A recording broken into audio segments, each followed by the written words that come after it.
옛사람에게 말한다. 살인하지 말라.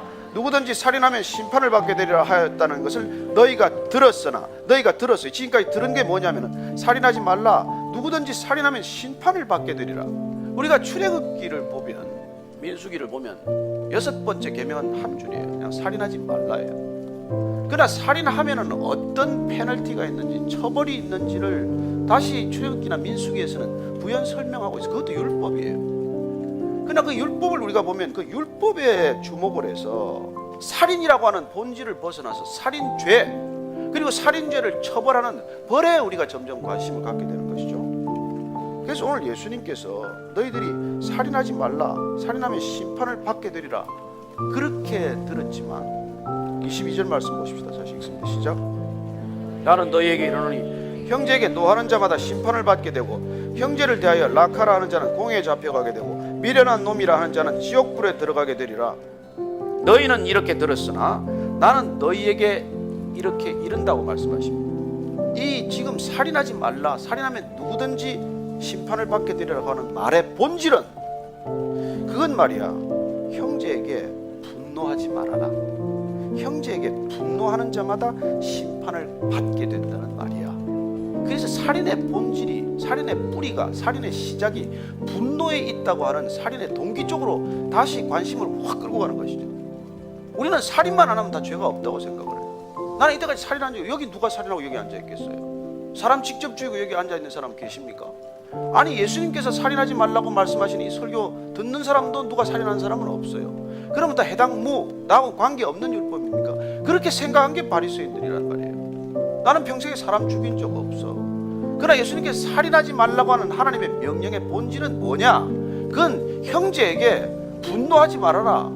분노하게 되면 내가 형제를 낙하라고, 골이 비었다고 욕하게 되고 말이지, 미련한 작자라고 욕을 하게 되고, 비난하게 되고, 무시하게 되고, 경멸하게 되고, 이런 것들이 살인의 본질이야, 이 말씀을 하고 계신 거란 말이에요. 그러니 내가 물리적으로 사람을 죽였나 안 죽였나가 중요한 게 아니라, 내가 인간을 경멸하고 무시하고 멸시하고 그 사람을 뒤돌아서서 욕하고 그런 얘기를 하면 그게 다 살인이라고 말씀하고 계신 것이죠. 그러니 이건 단순히 도덕적 차원을 조금 높이는 얘기가 아니란 말이에요. 그래서 예수님께서 진짜 친히 오셔서 저자 직강 특강을 통해서 하시는 말씀의 핵심은 뭡니까? 살인하지 말라고 하는 계명의 본질은 누군가를 무시하고 경멸하지 말라는 것이고, 생명을 그렇게 가치 없이 여기지 말라는 거예요. 얼마나 놀라운 선언입니까?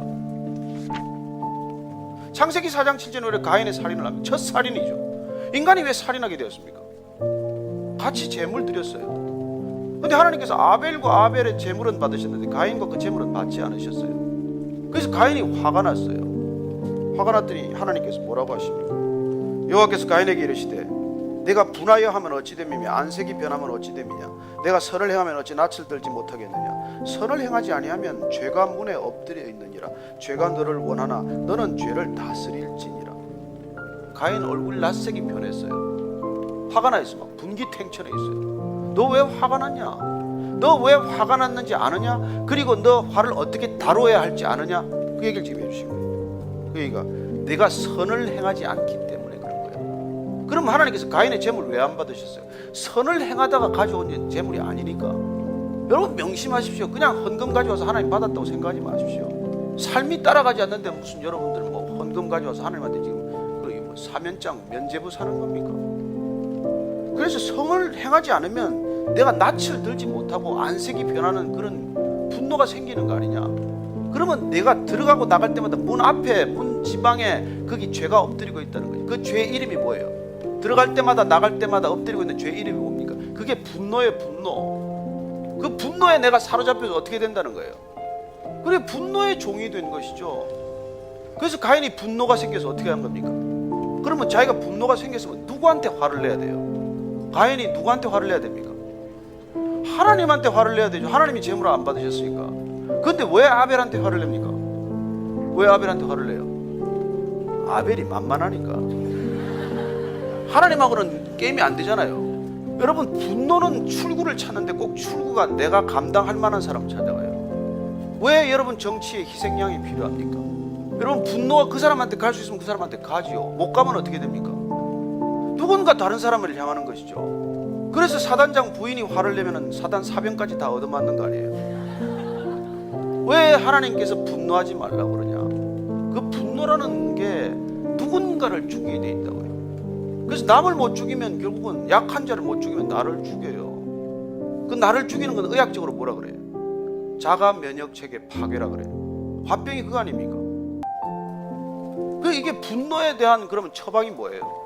어떻게 하라는 거예요? 분노는 어쩌면 자연스러운 감정이에요.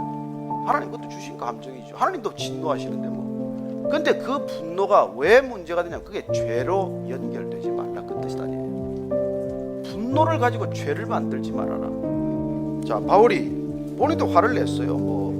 마가 돌아가는 밤에 열받아가지고 그냥 전에서 가고 절대나 성교 여행 안 되겠다 막 이렇게 얘기도 했지만 26절 27절 얘기 쓴 것이죠. 분을 내어도 죄를 짓지 말며 해가 지도록 분을 품지 말고 마귀에게 틈을 주지 말라. 자, 화가 나는 앵거는 자연스러운 감정일 수 있지만은 그러나 이걸 가지고 죄를 짓지 말라. 여러분, 화가 나는 사람마다 죄 짓지 않잖아요. 화가 나는 사람마다 입에 욕을 담지 않잖아요. 화가 나면 어떤 사람은 그냥 욕을 거침없이 쏟아붓죠. 욕을 끝없이 해대는 사람들이 있어요. 욕을 하는 건 죄를 짓는 거예요. 폭행을 일삼는 건 죄를 짓는 거라고요. 그러니까 우리가 화가 났을 때 죄를 짓지 말라는 게 이게 첫 번째. 두 번째는 해가 지도록 분을 품지 말래요. 여러분, 그거 가지고 오래 있지 말라는 거예요. 그러지 말라는 거예요. 해가 질 때 그날로 당일로 해결하라는 거예요. 그 다음에 마귀에게 틈을 주지 말래요. 여러분, 이 분노야말로 마귀가 우리를 가장 잘 공략하는 지름길 아닙니까? 통로 아니에요. 창세기 말씀은 바로 그 분노가 내 맨날 들어가고 나가는 문 바로 앞에 엎드리고 있다가 너를 덥석덥석 문다고 말씀하시는 것이죠. 그래서 오늘 우리가 결론은 무엇입니까? 살인하지 말라는 이 말이 너희들이 그 살인한다는 살인자가 되지 않았다는 그게 안심하고 거기에 모든 계명을 지킨 것처럼 그렇게 살면서 평생도록 남을 시기하고 남을 분노하고 남을 원망하고 남을 비판하고 남을 뒷말하고 험담하고 하는 그런 살인죄에 준하는 그런 삶을 결코 살아서는 안 된다는 얘기를 하시는 것이죠. 우리가 오늘 이 말씀을 통해서 정말 단연코 결단해야 될 것은 우리가 정말 누군가를 돌아서서 이제 더 이상 험담하지 맙시다. 누군가를 더 이상 바보라고 얘기하지 맙시다. 여러분, 사람 경멸하고 무시하고 가볍게 여기는 게 전부 살인에 준하는 행위다. 이게 오늘 얘기의 본질이에요. 그러니 누군가를 존중하되 정말 하나님 앞에서 하나님께서 나를 존귀히 여겨주신 것처럼 누군가를 그렇게 존귀히 여기는 삶, 그게 공동체의 첫 번째 단추란 말이에요. 그게 살인하지 말라 이 계명의 핵심이요 본질이라고 오늘 말씀해 주시는 것입니다.